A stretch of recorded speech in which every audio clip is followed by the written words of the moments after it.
So on this page, we have now officially covered the Naras, the Aburame, and the Uchiha, all very prominent and well understood clans from the Leaf. But what about clans that are less well understood? What about clans that exist in the shadows? Clans that were possibly wiped out for being too dangerous? Well, actually, I guess that last one also applies to the Uchihas, but regardless, today we are going to be talking about the notoriously misunderstood and underexplained clan, the Uzumakis. But before we go anywhere, I'm gonna Uzumaki you like this video, subscribe to this channel, and hit that noti bell. It was a bad pun, I apologize. Whew, where to start with this clan? A lot of what I'm gonna be talking about is lesser known information. Most of this comes from data books, a little bit of light novel information, and then just kind of deep digging in the manga. I guess the only place to start is where we know for sure they started, and that is coming straight out of Ashura Otsutsuki. I don't like how I said that at all. We know that the Uzumaki clan are descendants of Ashura Otsutsuki and close relatives to the Senju. Because they were related, the Uzumakis and the Senju stayed close for thousands of years during the Warring States period. They frequently intermarried to keep their clans strong and prominent on the forefront of the battlegrounds. The Uzumakis were known for their bright red hair, their incredibly strong life forces, and their ridiculous amount of chakra. This is a massive similarity that we see with the Senjus, because the Senjus were also known for their incredibly strong life forces and their high amount of chakra. I mean, look at Hashirama's Senju. He had an inherent healing factor that allowed him to lose entire parts of his body and regrow them. But if you look over at the Uzumakis, their life force was so strong that they would often live for around 150 or longer years. And then compare the two clans' chakra levels. I mean, the Uzumakis, well known for their ridiculous amount of chakra. Look at Nagato Uzumaki, the only person that Madara decided would have enough chakra on Earth to take both of his Rinigans at the same time.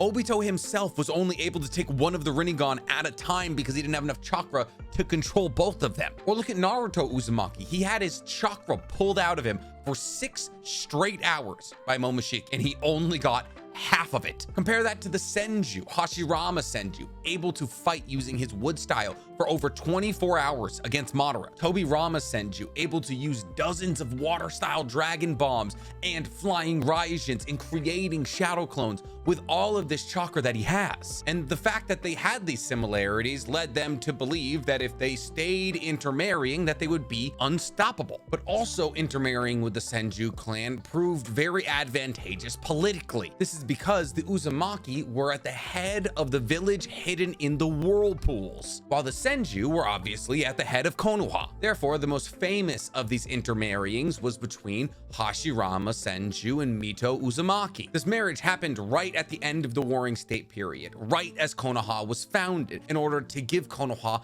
kind of a first lady and the president thing, you know? But also it was done because Hashirama at the end of the Warring States period collected all of the tailed beasts in order to give away to the villages. And the Uzumakis, being masters of Fuin Jutsu like adamantite chain, something that every Uzumaki had to be capable to do, made incredible Jinchuriki. So by securing a relationship with the only other people who could seal the tailed beasts, the Uzumakis, that being outside of Hashirama, he guaranteed that A, nobody else would sweep in and steal tailed beasts from them, and B, that he would have a lineage of people in Konoha that would be incredible Jinchuriki. Hashirama wanted to make sure that this relationship worked out so desperately that to every single flak jacket, you know, the ones that the Jonin wear, he added the village hidden in the whirlpool symbol on the back. This was as a show of respect to a clan that was almost as strong as the Senju. In fact, it even goes further than this. If you look at the symbol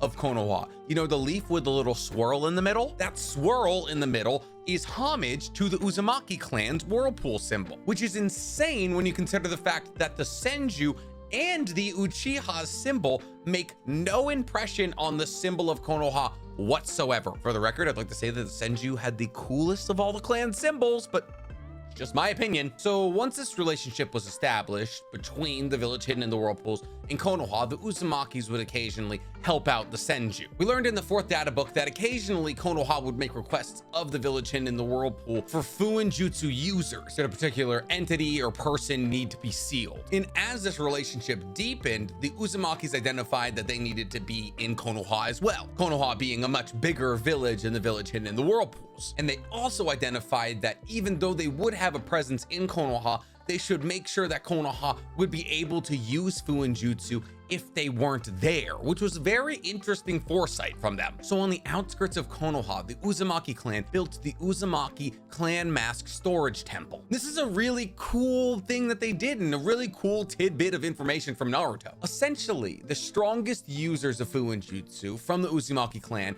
went to this temple after it was constructed and made masks. The reason that the strongest Fuinjutsu users had to go is because these masks, when put on by anyone, invoke the Death Reaper seal. Reaper Death Seal. I'm sorry, I always say it backwards. I have a tattoo. You would think I would know. But that's right. The Reaper Death Seal. The thing that Hiruzen used on Orochimaru's arms. The thing that Minato used on Kurama. The strongest Fuinjutsu known to man. And they just filled a temple with masks so that Konoha could use it in the cases of emergency. This way you didn't have to know the hand signs or even have enough chakra to pull it off. The next big thing to happen in the Uzumaki's clan history with Konoha isn't really the Uzumaki's fault. It was really just the byfactor of the fact that Mito was married to Hashirama. Essentially, Madara goes out looking for something to help him kill Hashirama, and he heard about this walking natural disaster that he was hoping to use as leverage against Hashirama. That walking natural disaster was Kurama, who had been sent to the area where the Land of Fire was created to kind of keep an eye on it by Hagoromo. Madara used his Mangekyo Sharingan to put Kurama into a Genjutsu and then used him to attack Hashirama. But Hashirama, being an absolute G, destroyed Madara. And it was at that point that they just had a loose nine-tailed fox, so Mito took it upon herself to use adamantite chains and Fuinjutsu to seal Kurama inside of her, becoming the first nine-tailed Jinchuriki. Ironically, this was after Hashirama had caught all the other tailed beasts and already handed them out. I guess he just never got around to the nine tails, which is like fair, I guess, because he didn't know how many there were. If he had caught like the 8 tails first and then caught the 3 tails, he could have assumed there was more tails in between. But once you catch 8, you're like, that could be all of them. And Mito lived as the Jinchuriki for Kurama for, I want to say, 70 years. She was in her late 30s when he was put into her, and she didn't die till she was about 110, if I'm not mistaken. And she lived for 10 or so years after Kurama was taken out of her. So yeah, like almost 70 years. But that brings us perfectly to our next entry on the list of important Uzumakis, Kushina. I should mention Ashina Uzumaki was the white-haired dude that was friends with Hashirama, and they're the ones who made 2 clans come together during the Warring States period. He was also an important Uzumaki. My brain is a war zone. As to why his hair was white, we don't know, because when Mito Uzumaki was really old, her hair was still red, just kind of darker red. Why was his hair white? I don't have all the answers. Back to somebody who didn't reach old age, Kushina. Kushina was sent from the village in the whirlpools to Konoha in order to kind of act as a bargaining chip, a way for the village in the whirlpools to show their continued support of Konoha. Because obviously Mito was approaching her 100s, so we probably had to switch out the Jinchuriki vessel. So Kushina, who was born with high chakra even for an Uzumaki, was selected to kind of act as this bargaining chip. So when she was 10 years old, she was shipped to Konoha. She didn't know why her and her family had to move until she got to Konoha. And when she found out that she was going to be the Nine Tails for Kurama, she was terrified. That was until she met Mito Uzumaki. Mito Uzumaki sat Kushina down and said, "Being a Jinchuriki is not easy.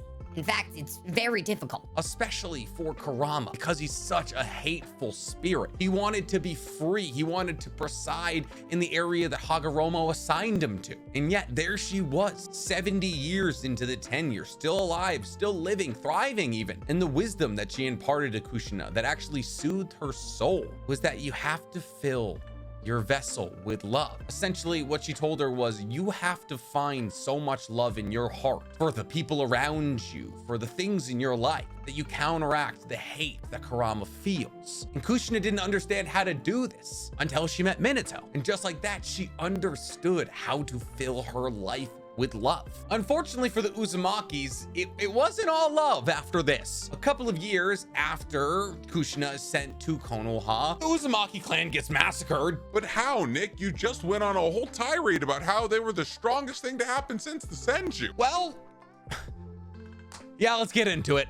So essentially, in Naruto, the golden rule is if your clan is incredibly strong, at some point you're probably gonna get massacred. Look at Kimimaru's clan, the Kaguya clan. Look at the Uchihas. Look at the Uzumakis. Hell, what happened to the Senju? I have a video about that right there. Essentially, the Uzumaki were feared by all the other villages for their sheer strength and also their sealing ability. To just list a few of the things that the Uzumaki clan made, there's the Death Reaper seal that allows you to rip the soul out of somebody's body and fight them in limbo for eternity. I could understand not wanting people to know how to do that. There's the adamantite chains that every Uzumaki was supposed to be able to use that was so powerful that just one full-blooded Uzumaki could seal an entire tailed beast by themselves. Look at Kushina. Even after having Kurama extracted from her, a process that kills most people instantaneously, she was able to use adamantite chains to slow and almost basically seal Kurama again. This means an extremely weakened Uzumaki could still possibly seal a tailed beast. And then of course there's the 8 trigram sealing technique. You know, the seal that Minato puts on Naruto to seal Kurama inside of him? That was made by the Uzumakis too. Kushina's actually the person who taught him how to do that. All of these abilities, plus the fact that their village was called the Village of Longevity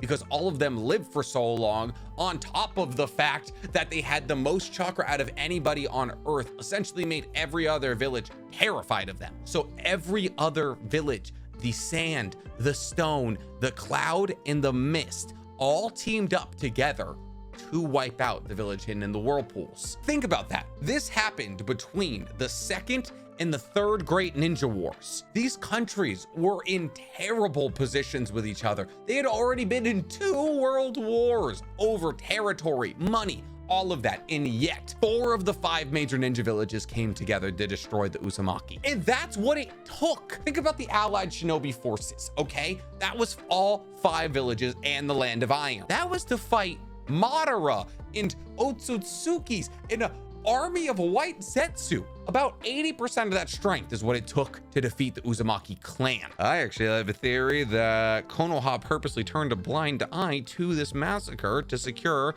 the Uzumakis being their Jinchurikis for the foreseeable future. You can see that theory right here. And because of this massacre, the remnants of the Uzumakis had to scatter all over the world. Nagato went to the Hidden Rain, Karin went to the Hidden Grass, and Kushina was already in Konoha. But speaking of Kushina, at this point, she is the Jinchuriki of the Nine Tails and living as a Koinaichi in Konoha. And this is actually how we find out that full-blooded Uzumakis can survive a tailed beast being extracted from them. It does shorten their lifespan and leaves them severely weakened, but Mito, after having Kurama extracted from her and put into Kushina subsequently, lives for 10 years. She was born before Konoha was made and died in the reign, I guess, of the 3rd Hokage. By the way, I just read in the data book that it said that she was in her 100s and she still had red hair, which implies that even as the Uzumakis do age, their hair will go gray, which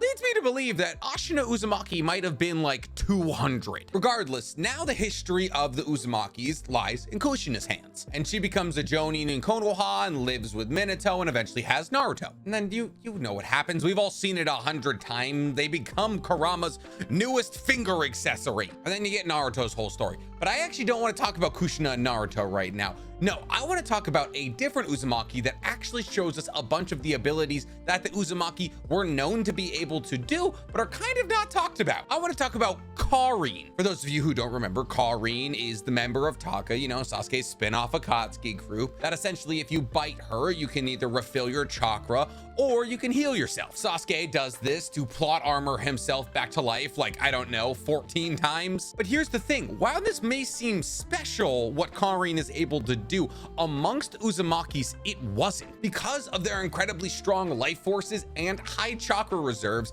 most Uzumakis were able to heal themselves or others very quickly. Essentially, most Uzumakis could have another person consume their chakra in order to refill their own and then increase their cells' mitotic regeneration time to heal them almost instantaneously. However, because this is so much chakra going into another person's body, it can be kind of dangerous. It's been compared to when people tried to consume Gyuki's tentacles in order to recreate what the Gold and Silver brothers did by eating their way out of Kurama. The sudden influx of chakra can actually just blow out a person's chakra network and kill them immediately. And another thing that Karin was able to do, that most Uzumakis are able to do, is have an incredibly precise sensor ability. This ability was called Mind's Eye of the Kagura. This is the ability of Karin that nobody talks about, but it could honestly be stronger than her ability to heal others. Essentially, by Karin closing her eyes and opening her mind's eye,